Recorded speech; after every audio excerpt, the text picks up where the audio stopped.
shows, and I really hate that I can't do that right now. That's the main thing that I actually like miss. Like, Were you into techno when you came to Berlin already, or not? let's put it like you want a long version or the short version? It's your. Okay, well, It's your stage. It's not mine, so you can. Let me say it like this. Another thing about homogenic. This was the first time that I considered myself that I listened to electronic music. This was the first time that I kind of like categorized it as this could be potentially this. Also, I have to say, growing up, I was never huge into techno. There was a period where there were times I liked kind of like electro and like this sort of like more electro hip hop. And then once I started to like find the places and I got into it, I was into like much more like earlier house and kind of like deeper house, kind of like Moody Manish. I forgot the guy's name. Vegas. It's like a very certain, like a very soulful house. Like Dimitri in Vegas? No, I think it was like Louis Vegas. Or something no, like this. That's No. another. So it's No, it was Dimitri in Paris was the thing. Alan. I forgot. Vega? Okay. But yeah, like Moody Man. What was the other guy's name? Theo Parrish. People like the DJs like Kai Alsey that was in Atlanta, and a lot of others. This is when I got much more into sort of like house and electro. Oh yeah, and also it was like Salah too. That was playing, but it was always much more like a soulful like house that was always interspersed with like things like Afrobeat too, and like a couple of other things. So when I came here, I have to be honest, for me that was like techno. And also there was other things that were a little bit more like harsh. I fucking love Pluto. Pluto was my shit. But yeah, but like I still like love like the Jeff Mills and the Juan Atkins. Like Jeff, I used to like love because I love the fuck out of it, like distortion and shit. And like so things like that, I was like yeah. And then also like kind of like Juk, you know, like ghetto house and things like this. I used to like love, but coming here and then it's kind of like this very Berlin style like techno, especially when I first moved here. Like I don't really dig with that much, to be honest. If I'm being like completely honest, like some of it, I'm just kind of like it's just missing a lot of things for me. I'm just saying that because when I came here, I had no clue or interest at all in techno. And but this city does something to you. Yeah. Also, the experiences that you find in the city do something to you. And you understand, or you start to understand the culture of techno through different things. Or for me, it was friends just inviting me to see this person and this person play. But I think it switched. And this is maybe one of the influences that I sent you. It switched when I met a wonderful producer called Paula Temple. Okay. And she is just such a lovely and amazing person that she's just like super beautiful as well as as a human being. And then she was like, yeah, sure, listen to one of my songs. And then I just remember listening to this and I was like, where does this rage come from? Yeah. Where does this amazing production techniques and sounds, like new kind of stuff, come from? And that surprised me. And then she invited me to one of her performances, and I was just blown away. Yeah. By what she was playing, by also her selections, and it's very noisy. It was very harsh. It was very hard. Yeah.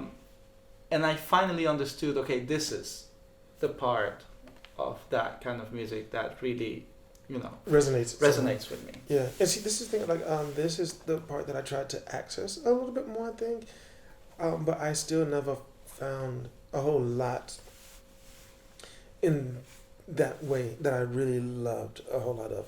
There were a couple of things like here and there, like I guess what's the guy's name? The Samuel Carriage. And the other guy, Ancient Methods, some of those people. Like, I was like actually cool with. I actually liked some of their stuff, but I still never got into it that much. For me, funny enough, it was a weird thing that happened when I moved here. There was certain things that I only vaguely listened to when I was back home that I started listening to a whole lot here, like 3 6 Mafia. Like, I listened to 3 6 Mafia a little bit, but somehow there were periods after I moved here, like, I listened to 3 6 Mafia like all the time. Like, I don't know what it was about the environment here, but I have a couple of other like homeboys that were like from the South too, and they were like, I don't know what it is, but it's something about being here that makes me listen to like 3 6. Like, there's something about being here that DJ Paul and like Project Pat, like, they're speaking like what I need to hear right now. Concrete sky, concrete buildings. Yeah. Maybe. Don't know. It's yeah.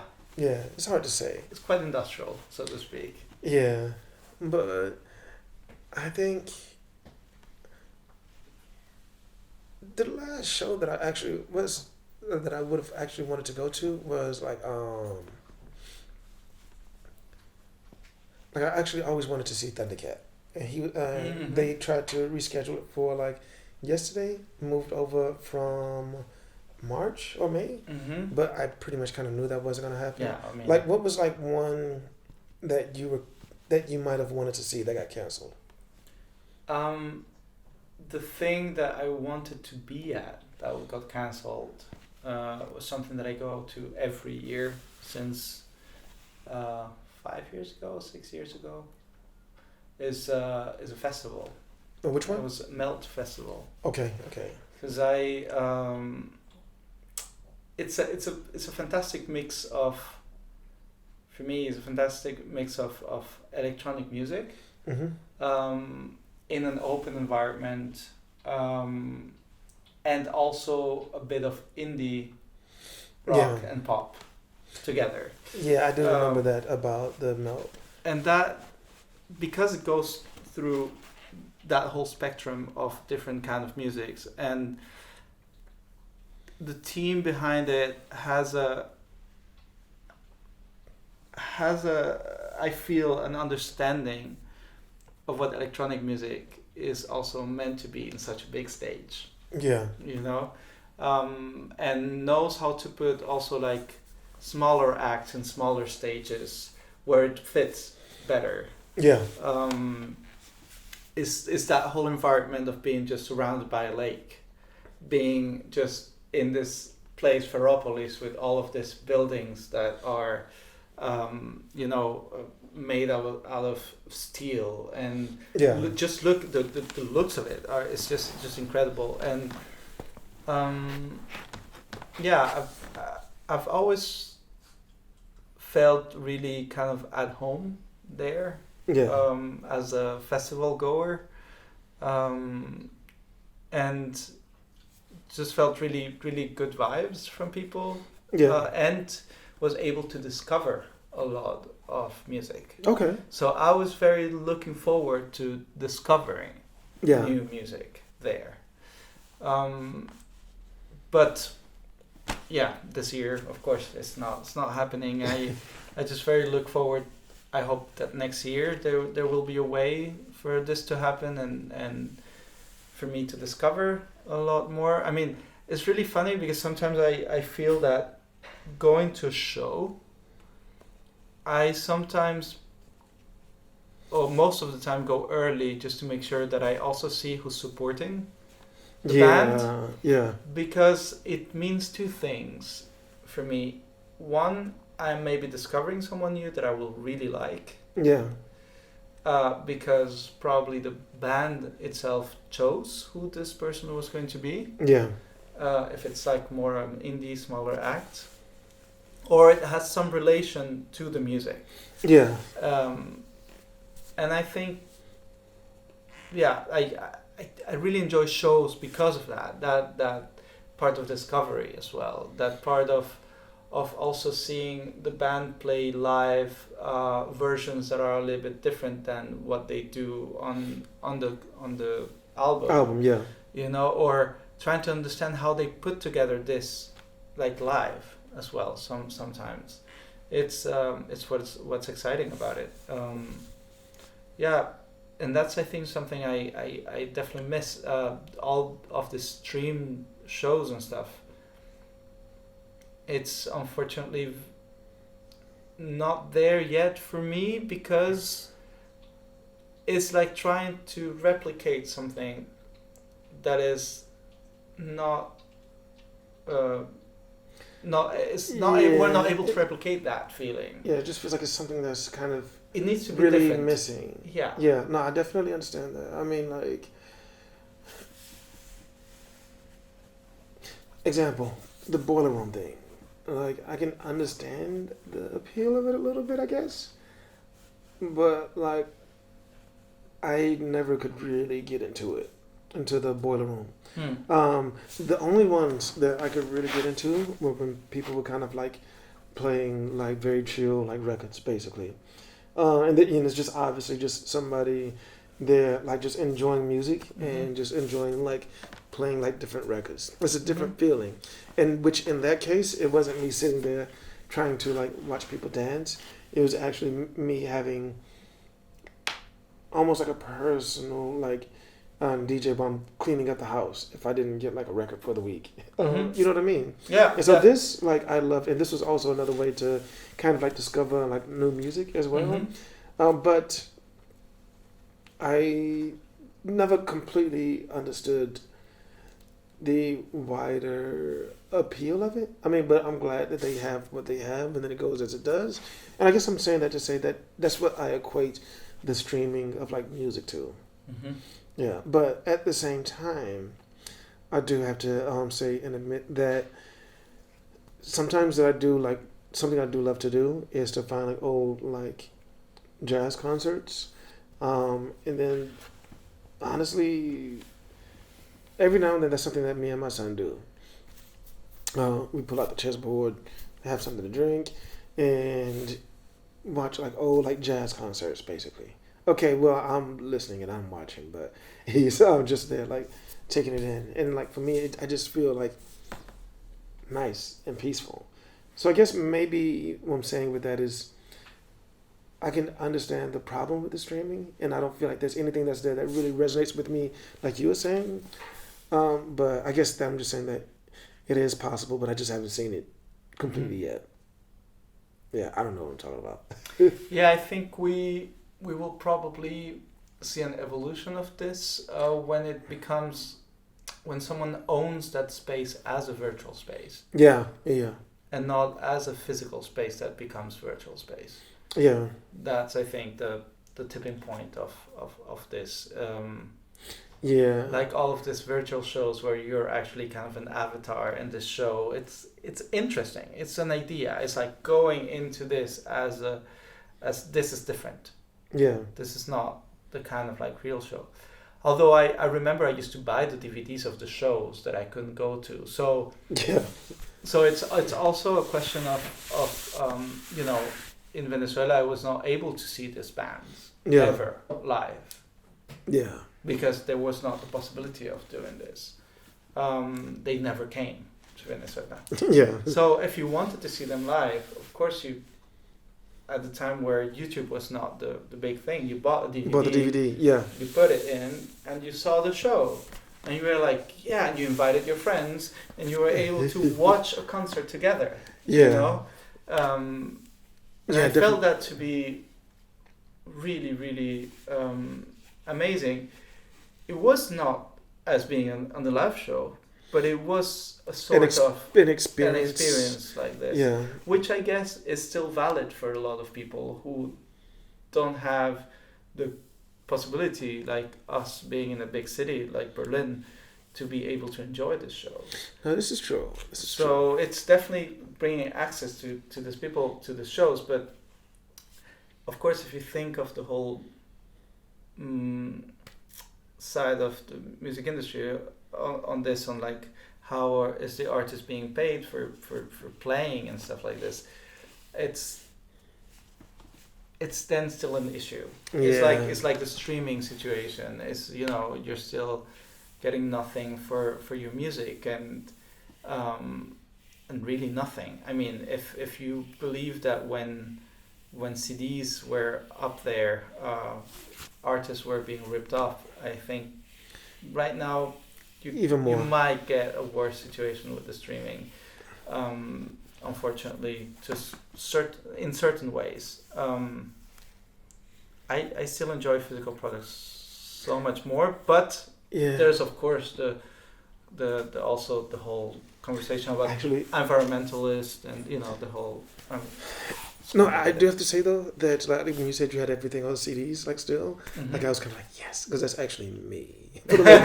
Like I actually barely have a Spotify. Like I did it because I had some ideas for the Mixtape Menage that I wanted to try out.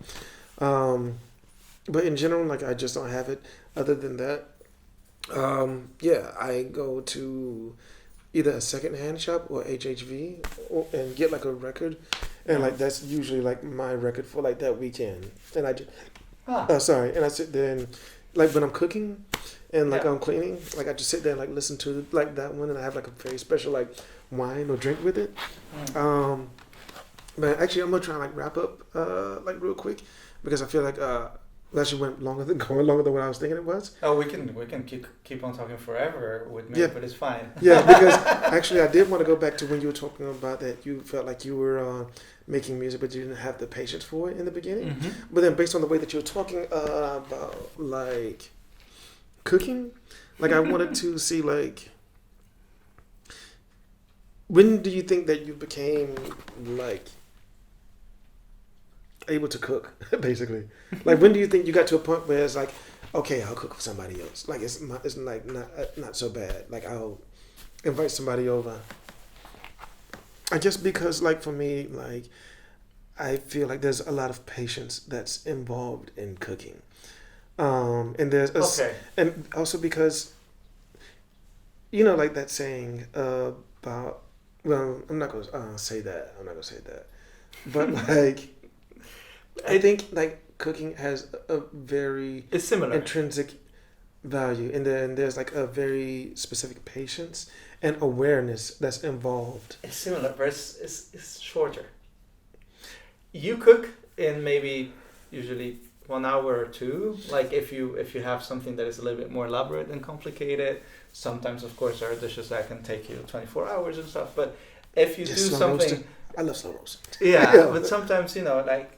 Of course, there's a phase of getting the ingredients on top of that. So there's a lot of things that are, but usually, it's true that it's kind of similar in the sense of when I have a song in mind, I know exactly what it needs and how it's written. It's really weird, but I just have the song already I know. in my head, and I know exactly what it is, and I just go into the computer and try to imitate what is in my head. I completely understand that. But I'm not maybe. Because I didn't grow up learning how to do this thing specifically. Oh, so you grew up like learning how to cook?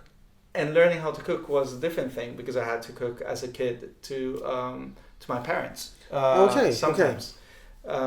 Because they didn't have time, and I came home from school and I just had to cook for my sister, me, and that was a kind of situation where, of course, it became very easy and very obvious to me, the tools and everything, I could just do it. And how you make it, And with music, it just takes a lot more of patience to learn that understanding.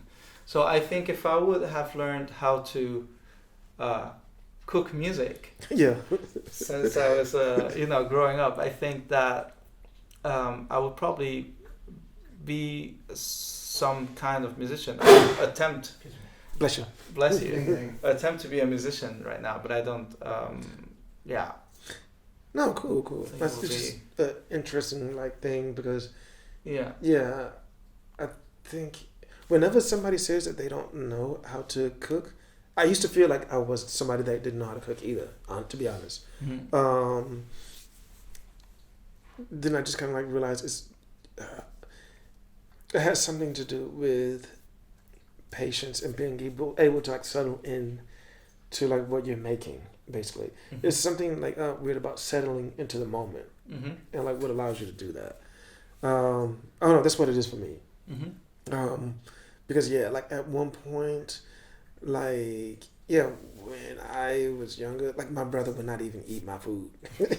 Yeah, he was just kind of like, and at this point, like my son, he has very specific dishes that he wants me to always cook.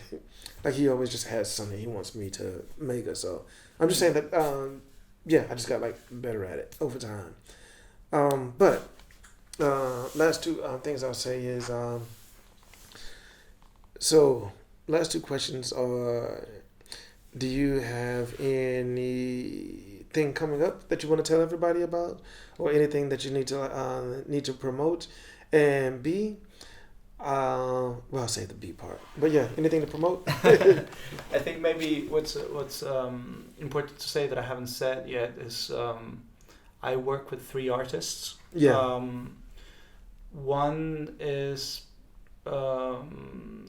so German duo. Let's say like they're both not German, but it's a pop duo based here in Berlin.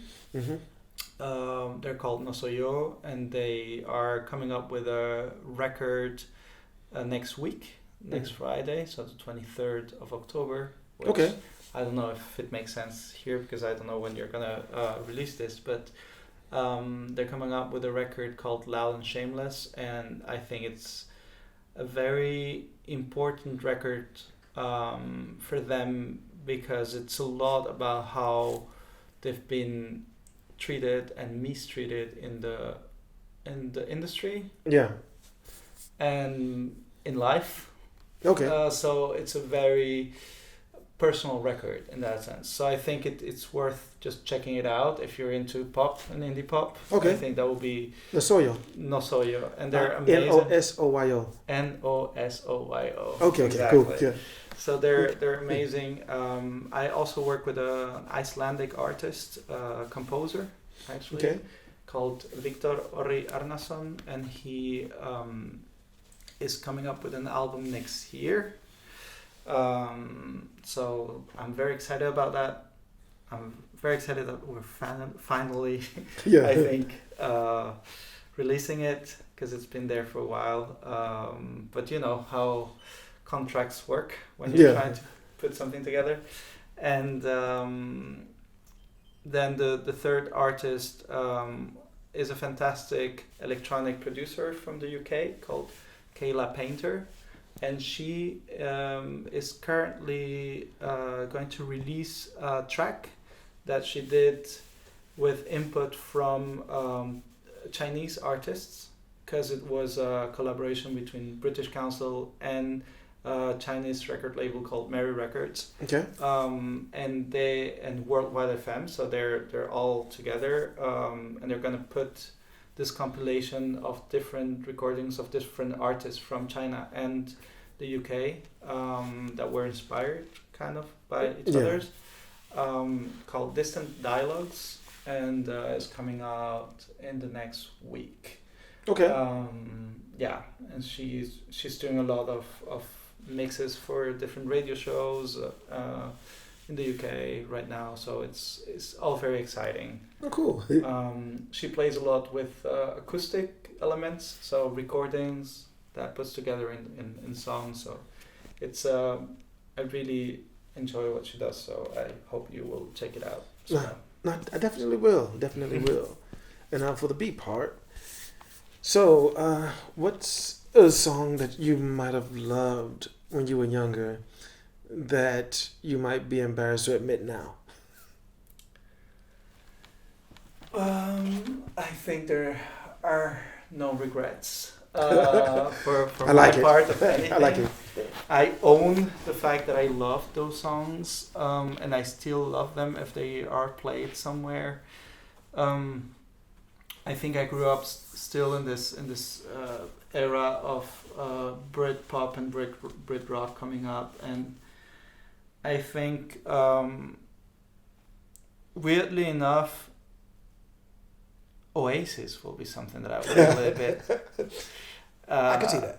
You know, it's like it's very funny, but it's yeah, maybe also because of their political views right now. But it's like I'm a little bit now embarrassed of having been maybe a little bit more like quite of a follower for a while of their. I mean, but there's no embarrassment also in that. I guess it's more about. I think I wouldn't listen to them so often now. Yeah. You know. And other than that, I mean, I think it's just like one of those artists that were extremely big in Venezuela when I was. The record came when I was 3, I think 3 or 4. Okay. And my mom used to tell me that I always ask her to play that record. And it's from an artist called Karina.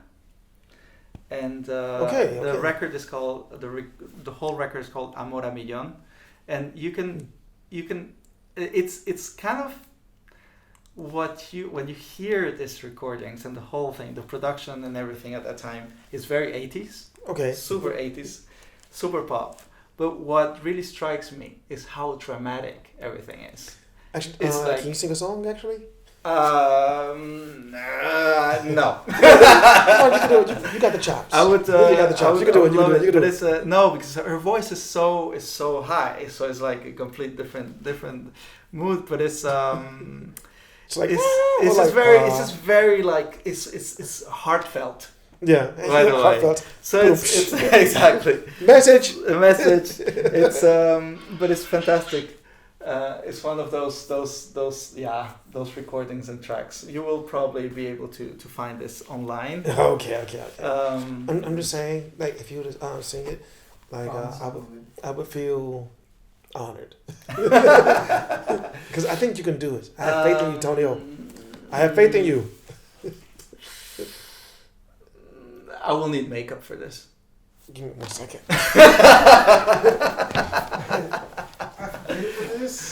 No. Okay. Anyway, amazing. Cool. Thank you for inviting me. That's it's great. I don't know if this will be interesting for anyone, but you can follow me at Heartfelt Management. You gotta say it to the camera. You can follow me at Heartfelt Management. You can find me on Facebook, Instagram, a website. You can write me at antonio@heartfeltmanagement.com. Hey, come on. The name is Heartfelt Management, so don't be shy. Just shy. Send them a message. And, follow them. Exactly. And send them a heart. No, cool. Good. Thank you. Cool. Yo, I'm gonna get like a quick drink and then maybe just like play like a song, just to like. Yeah. Because I'm still just.